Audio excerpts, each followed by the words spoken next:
जी हाँ दोस्तों, एक बार पुनः आप सभी विद्यार्थियों का स्वागत अभिनंदन आज की इस क्लास के अंदर। और आज की इस क्लास के अंदर एक बार पुनः चीज़ों को अपडेट करते हुए सारी चीज़ों के सामने आपके सामने रहेगी।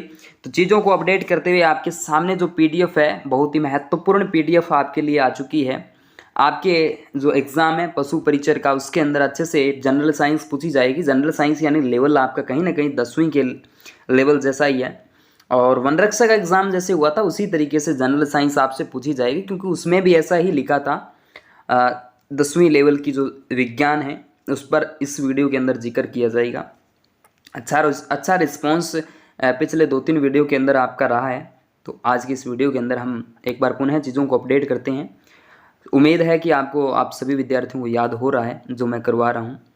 तो देखिएगा, एक अनिषेचित मानव अंडे में सामान्यतः होता है एक्स क्रोमोसोम। क्या होता है? X chromo. हूबहू आपको प्रश्न मिल जाएगा एग्जाम के अंदर और आंसर आपको याद करना है।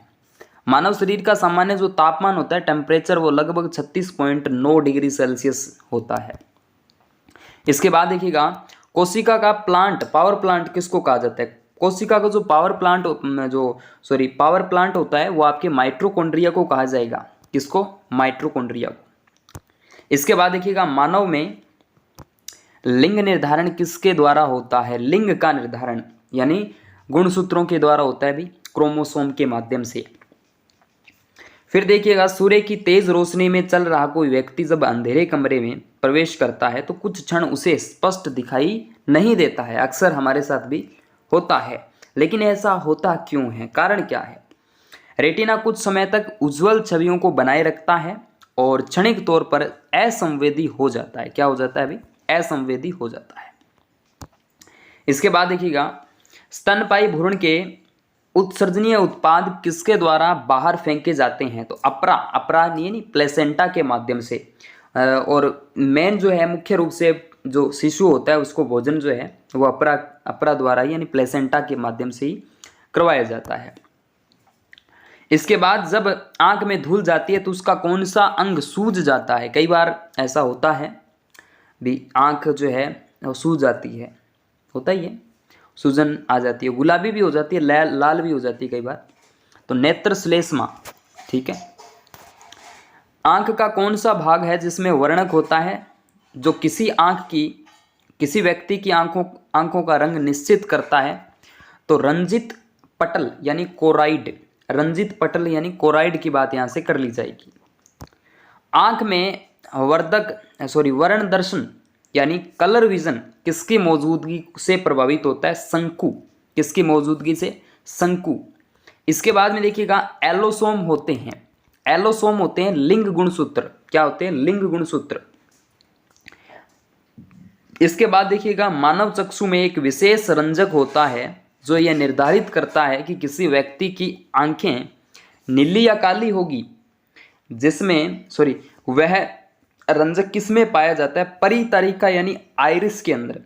प्यारे विद्यार्थियों, आप चैनल को सब्सक्राइब करना, फेसबुक पेज को फॉलो करना। मैं आपके लिए प्रॉपर जो मानव नेत्र है उसकी सारी विशेषताएं, एग्जाम पॉइंट ऑफ व्यू से सारी चीज़ें करवाऊंगा, ठीक है। व्हाट्सएप से भी जुड़िएगा, जो चीज़ आपको नहीं समझ में आती है व्हाट्सएप पे भी आप मुझसे पूछ सकते हैं। नंबर भी आपको इसी वीडियो के डिस्क्रिप्शन के अंदर मिल जाएंगे। इसके बाद देखिएगा, सुसाइड बैग किसे कहते हैं? तो ये कहते हैं दोस्तों लाइसोसोम को। किसको कहते हैं? लाइसोसोम इंपॉर्टेंट है, ठीक है। सारी चीज़ें मैं कवर करवाने की कोशिश करता हूँ प्रत्येक वीडियो के अंदर। इसके बाद देखिएगा, ट्रेकोमा बीमारी किससे संबंधित है? आंख से है, आई से है। मानव किस वर्ग के अंदर? मेमेलियंस के अंतर्गत आता है, ठीक है। डीएनए मूल मात्रक न्यूक्लियोइड। इसके बाद में कोमोथेरेपी चिकित्सा पद्धति का उपयोग किस में किया जाता है? कैंसर के अंदर किया जाता है। इंपॉर्टेंट है भाई, कैंसर के अंदर इसका यूज किया जाता है। टाइफाइड रोग से मानव शरीर में कौन सा अंग प्रभावित होता है? आंतें। कौन सा भाई? आंतें प्रभावित होती है। इसके बाद देखिएगा दोस्तों, मानव शरीर का तापमान कितना होता है? तो 98.6 डिग्री फ़ारेनहाइट होता है। कितना होता है? 98.6 डिग्री फ़ारेनहाइट होता है। मछलियों में श्वसन क्लोम के माध्यम से। जीन शब्द दिया था WL जोहान्स ने, ठीक है। इसके बाद में आयोडीन युक्त हार्मोन है थायरोक्सिन। कौन सा है? थायरोक्सिन है। जीव की सबसे छोटी संरचनात्मक और क्रियात्मक इकाई जो होती है वो सेल होती है, यानी कोशिका होती है। हमारे शरीर में निस्यंदन द्वारा मूत्र का निर्माण करने वाला अंग जो है वो किडनी है, यानी वक्र है।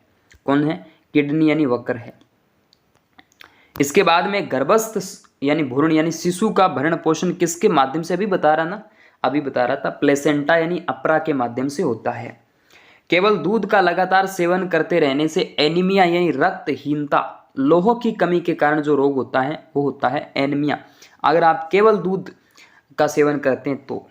प्रथम क्लोन किस जंतु को बनाया गया? भेड़ को। करेक्ट आंसर भेड़ हो जाएगा प्रथम क्लोन। क्लोन करते वैसे फोटोकॉपी कह सकते हैं। भोजन में लोह तत्व की कमी से होने वाला रोग एनीमिया है। कौन सा है भाई? एनीमिया है। ऊंट की कुब्बड़ का निर्माण किस ऊतक से होता है? इंपॉर्टेंट प्रश्न है, अच्छा प्रश्न है दोस्तों, याद रखिएगा इस प्रश्न को। तो इसका जो निर्माण है वसा में ऊतक जो होता है, वसा में फैटी जो टिश्यू होता है उसके माध्यम से होता है। स्तनधारियों के सूत्र में प्रमुख उत्सर्जी पदार्थ यूरिया होता है, यूरिया। विटामिन ए की सर्वाधिक मात्रा निम्न में से किसमें होती है? फंक नामक वैज्ञानिक ने विटामिन का नामकरण दिया, खोज की थी, लेकिन सर्वाधिक मात्रा विटामिन ए की गाजर में होती है, इंपॉर्टेंट है। इसके बाद में मानव शरीर की मास्टर ग्रंथि पिट्यूटरी ग्लैंड्स होती है, याद रखिएगा। मानव में अंडे का निषेचन कहाँ होता है? Fallopian tube. किसमें? फैलोपियन ट्यूब के अंदर। एक स्वस्थ व्यक्ति का सामान्य रक्तचाप होता है 120, यानी बीपी ब्लड प्रेशर की बात हो रही है। मैक्सिमम 120 और मिनिमम 80 होता है, ये सामान्य है। रुधिर में ऑक्सीजन के परिवहन का वाहक हीमोग्लोबिन है। क्या है? हीमोग्लोबिन। इसके बाद अगला देखिएगा, मानव शरीर में उपस्थित जल की मात्रा लगभग 70 से 80% जल की मात्रा होती है। इसके बाद जनन अंगों के सही ढंग से कार्य करने में मदद करने में आवश्यक तत्व मैग्नीज, इंपॉर्टेंट है भाई, याद रखिएगा। जनन अंगों के लिए सही ढंग से कार्य करने में आवश्यक तत्व जो है Mn, मैग्नीज होता है, याद रखिएगा Mn मैग्नीज, इंपॉर्टेंट है। आज की इस वीडियो के अंदर इतना ही, और भी जो प्रश्न हमारे बच जाते हैं मैं अगले वीडियो के अंदर करवाने की कोशिश करूंगा। ओके दोस्तों, थैंक यू।